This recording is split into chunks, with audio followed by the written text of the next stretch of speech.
شروع اللہ کا نام لے کر جو بڑا مہربان نہایت رحم والا ہے۔ السلام علیکم سامعین محترم، امید ہے آپ سب لوگ خیر و عافیت سے ہوں گے۔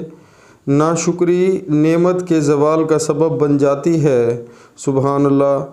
حارث بن محصبیر رحمۃ اللہ علیہ نے فرمایا، جو شخص کسی نعمت پر اللہ تعالیٰ کا شکر ادا نہیں کرتا تو وہ اس نعمت کے زوال کو دعوت دے رہا ہوتا ہے۔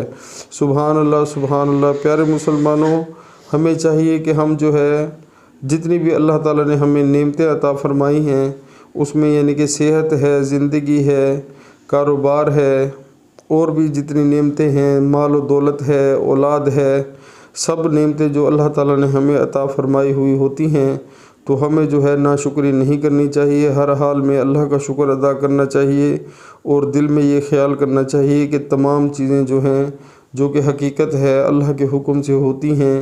اللہ کا حکم برحق ہے، اور ہم سب نے اللہ کے پاس جانا ہے، تو ہمیں اپنے دل میں اللہ کا خوف بھی رکھنا چاہیے، اور یہ بھی خیال کرنا چاہیے کہ ہم صرف اس دنیا کے پیچھے نہ لگ جائیں، اور جتنی بھی یعنی کہ نعمتیں اللہ تعالیٰ نے دی ہیں تو ان کو اور بڑھانے کی خواہش کریں، ہوس کریں، ان چیزوں کے پیچھے بھاگنا شروع کر دیں، یعنی کہ جتنا اللہ تعالیٰ نے عطا فرمایا ہے اس سے زیادہ مانگنا شروع کر دیں، تو اس سے وہ نعمتوں کی وہ ناشکری انسان سے ہونا شروع ہو جاتی ہے، اور اس کا جو رزلٹ ہے وہ یہ ہے کہ انسان بعد میں بہت پریشان ہو جاتا ہے اور تکلیف میں آ جاتا ہے، کیونکہ انسان اپنی جو جائز ضرورت سے زیادہ اللہ سے مانگنا شروع کر دیتا ہے۔ اللہ تعالیٰ سننے والا، دیکھنے والا ہے۔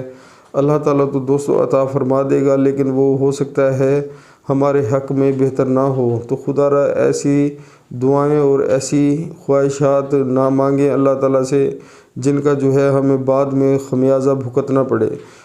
اللہ تعالیٰ نے جس حال میں بھی ہمیں رکھا ہے، جس طرح بھی اللہ تعالیٰ نے ہمیں رکھا ہوا ہے، تو ہمیں اسی حال میں خوش رہنا چاہیے، ہر ٹائم الحمدللہ پڑھنا چاہیے، اللہ کا شکر ادا کرنا چاہیے، اور خاص طور پر صبح سے لے کر رات تک جتنا بھی دن ہوتا ہے اس میں دنیاوی کاموں کے ساتھ ساتھ ہمیں اللہ کے حکم کو نہیں بھولنا چاہیے، یعنی کہ نماز کا ٹائم دوستو جیسے ہی ہو، دنیا کے سارے کام ہمیں چھوڑ کر اللہ کے حضور جھک جانا چاہیے۔ اسی میں انشاءاللہ ہماری صلاح ہے اور فلاح ہے۔